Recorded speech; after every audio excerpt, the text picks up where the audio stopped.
bienvenue. Ravie de voir tous ces visages familiers chaque année, de jeunes, de professionnels métiers.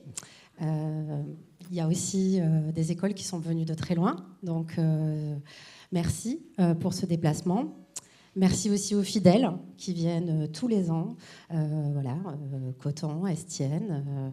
Je salue aussi donc l'école D à Poitiers, l'école à Amiens.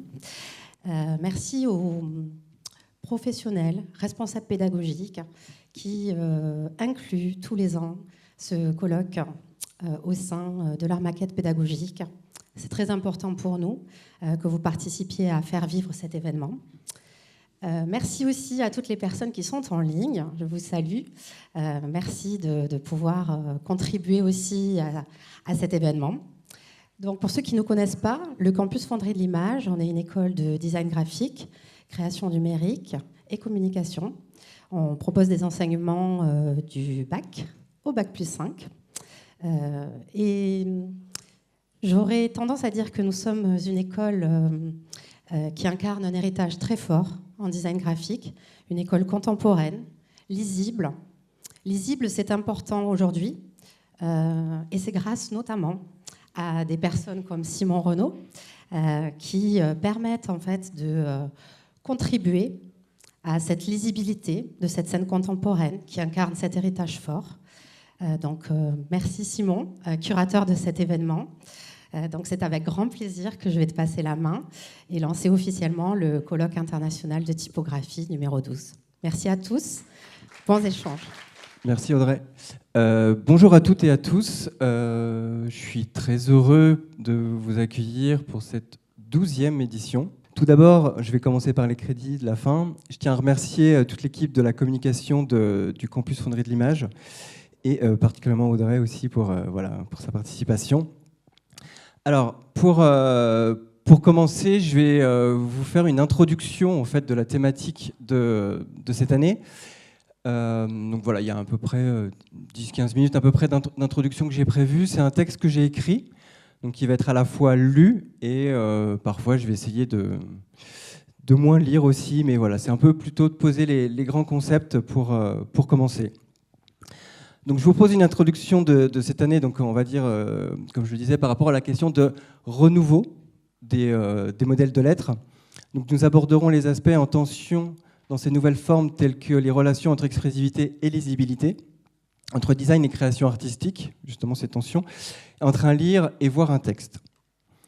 Alors, tout d'abord, nous pouvons définir le modèle comme l'archétype ou le dessin directeur d'une lettre, la forme qui, grâce à ses caractéristiques, sert de référence à la reproduction. Cette forme est considérée comme un idéal à imiter pour dessiner des lettres, que nous pouvons appeler des doubles.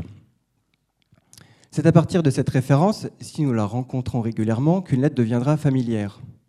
Donc la question que nous pouvons nous poser, c'est comment renouveler un modèle de lettre alors que c'est le modèle qui permet la reconnaissance d'une lettre. Alors pour commencer, les formes de lettres sont issues d'une technique et principalement d'un outil, et celui-ci devient la limite de leur matérialité. L'outil technique prescrit par sa structure matérielle les actions possibles pour produire une lettre. Nous agissons à travers ces outils et en retour, ces outils façonnent le modèle de nos lettres. Mais ces caractères ont aussi des origines dont l'apparence est déterminée par le support. Donc il y a l'outil et aussi le support, utilisé pour les rendre visibles. Un support qui est le milieu de projection de ces lettres et qui impacte ces modèles. Vous pouvez voir ici en haut sur ce qui s'appelle un motographe d'ailleurs. En retour, une fois en dehors de la contrainte du milieu de départ, ces nouvelles formes créent un vocabulaire qui servira de nouvelles expressions aux signes, un modèle à emprunter pour faire référence à ce milieu. Le carré pour évoquer le pixel d'un écran, par exemple. Pour entrer sur les questions de structure de l'écriture, il faut repartir de ces deux registres, celui du verbe et celui du graphisme, comme le dit Anne-Marie Christin, spécialiste de l'histoire de l'écriture. Ce qui caractérise le dessin de caractère, c'est son renvoi à un signifié verbal et à un signifié visuel, lié par sa forme graphique qu'il incarne. D'un côté, donc, on a un lien avec un son, ce qui est appelé par les linguistes un phonème, et de l'autre, un lien avec une culture graphique, le graphème. Donc il y a un lire et un voir qui sont intriqués l'un dans l'autre. Souvent, on oublie l'autre. Grâce à la possibilité de l'inscription, de nouvelles connaissances naissent de l'émergence de l'expression graphique qui ne peut être formulé oralement. Ce que je vous dis oralement ne sera pas la même chose que si vous lisiez un texte graphique, enfin, avec une typographie par exemple. Le modèle de lettre renvoie à deux signifiés, à deux signes, l'unité de sens verbal d'un côté et l'unité de sens visuel de l'autre. La lettre E signifie le son E, et sa forme graphique, l'expression, renvoie à un autre objet, à un représenté. Et c'est ce que je vais vous détailler. Alors, pour comprendre la sémiotique d'un signe, donc la sémiotique, c'est l'étude des signes, hein, il faut comprendre, en fait, c'est assez simple, c'est comprendre un ensemble de relations. Donc, pour commencer, nous avons une première relation qui est une convention qui statue qu'à chaque fois qu'un modèle de lettre apparaît, nous devons le mettre en relation avec un son. L'un et l'autre tiennent par un lien de relation arbitraire. Un lien entre le signe, c'est-à-dire la lettre, et ce qu'il désigne, le son. Rien ne détermine le modèle de la lettre, et donc rien ne la retient. Si ce n'est notre capacité en tant que lecteur ou lectrice à en apprendre d'autres. Par exemple, il suffit de regarder le nombre de modèles d'écriture liés aux langues pour comprendre ce principe. C'est une des relations qui existent, c'est souvent la plus citée. Et il y en a d'autres. Une deuxième relation, cette fois, lie la lettre par son expression à un autre objet qu'elle vise. Cette deuxième relation est iconique. Il s'agit d'une relation de ressemblance à un modèle existant. La lettre se manifeste par sa forme inscrite, son représentant, on va dire la deuxième phase du signifiant, le représentant, et lui donne un deuxième signifié qui renvoie à autre chose, un autre signifié qu'elle porte à représenter. C'est un petit peu technique, hein, désolé. Par exemple, et pour faire simple, une typographie carrée peut renvoyer à l'objet ordinateur, une typographie gothique peut renvoyer à l'objet médiéval, pour citer des archétypes. La typographie n'est donc pas transparente face à la forme verbale, mais selon la référence au modèle, elle renvoie à un autre objet qui est représenté. Et une dernière relation, la troisième, qui lie la lettre à un modèle qui est devenu une norme, à un modèle que nous sommes capables de reconnaître. Pour pouvoir lire un texte, nous devons reconnaître des modèles que nous avons déjà appris. Par exemple, pour lire un A, il faut qu'il ait une des formes que j'ai déjà rencontrées ou s'en rapproche. Les designers et les designeuses créent des doubles qui reproduisent des caractéristiques iconiques de lettres existantes afin de pouvoir donner accès à un texte aux lecteurs et aux lectrices.